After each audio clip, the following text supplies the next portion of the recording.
আজকের লেকচারে আমরা জানব ধ্বনি সম্পর্কে। ধ্বনি কত প্রকার, কি কি। আচ্ছা, তাহলে কয়েকটা প্রশ্ন আমি এখানে লিখেছি, এগুলো আমি দেখাচ্ছি।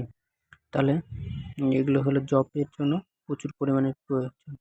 বাংলা ভাষায় মৌলিক স্বরধ্বনি কয়টি? এটা হলো বাংলা ভাষায় কয়টি? 7টি।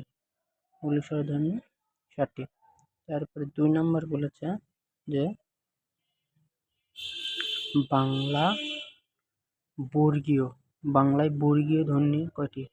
বাংলায় বর্গীয় ধ্বনি 25টি। কয়টি? 25টি।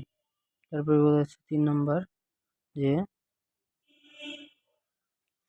ক্রিয়ামূলককে বলা হয় ধাতু। ক্রিয়ামূলককে কি বলা হয়? ধাতু। 4 নম্বর বলেছে যে ভাষার ক্ষুদ্রতম একক কি? ভাষার ক্ষুদ্রতম একক হলো ধ্বনি। ভাষার ক্ষুদ্রতম একক কি? ধ্বনি। তারপর 5 নম্বর বলেছে যে বাংলা ভাষায় 3টি মৌলিক অংশ থাকে।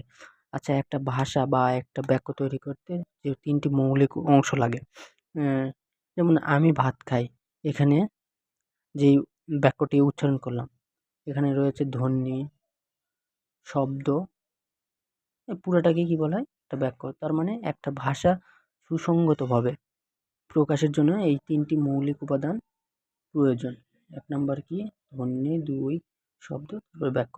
ধ্বনির থেকে শব্দ বা আওয়াজকে সকল আওয়াজ আবার কি ধ্বনি হয় না, কারণ অনেক আওয়াজ আছে যেগুলোর কোনো অর্থ থাকে না।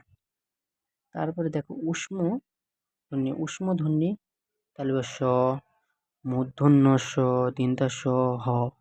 তাহলে উষ্ম ধ্বনি হলো তালব্য স, মূর্ধন্য স, দীর্ঘ স, হ। কয়টি হলো তাহলে? 4টি। তাহলে উষ্ম ধ্বনি 4টি। নাসিক্য ধ্বনি। নাসিক্য ধ্বনি মানে যে ধ্বনিগুলো উচ্চারণে বাতাস সজোরে নাক দিয়ে বের হয়।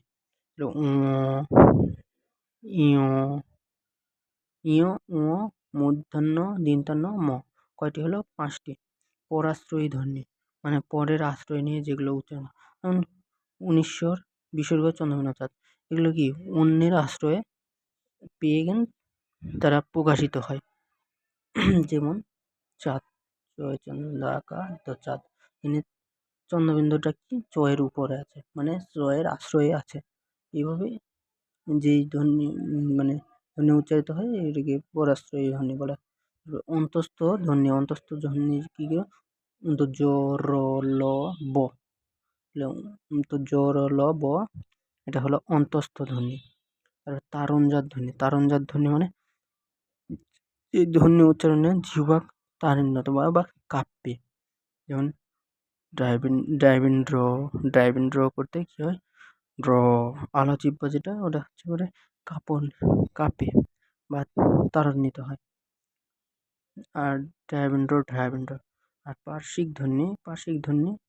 এটা হলো ল। পার্শ্বিক ধ্বনি কি? ল। আচ্ছা, তারপরে দেখো এখানে যে ধ্বনিবিদ মোহাম্মদ আব্দুল হাই, এটা একজন ধ্বনি বিশেষজ্ঞ বা বাংলা ব্যাকরণ বিশেষজ্ঞ। তিনি বাংলা মূল স্বরধ্বনিকে তালিকায় মূল স্বরধ্বনির তালিকায় কি করে? শব্দটি যুক্ত করে। এই শব্দটি যুক্ত করে শব্দ বা ধ্বনি। যেমন আমরা আগে পড়তাম যে সরিয়, সরিয়া, আর এখন হচ্ছে ও ও আগে পড়তাম কি সরিয়, সরিয়া, এভাবে পড়তাম না, কিন্তু এখন কি হয়েছে? ও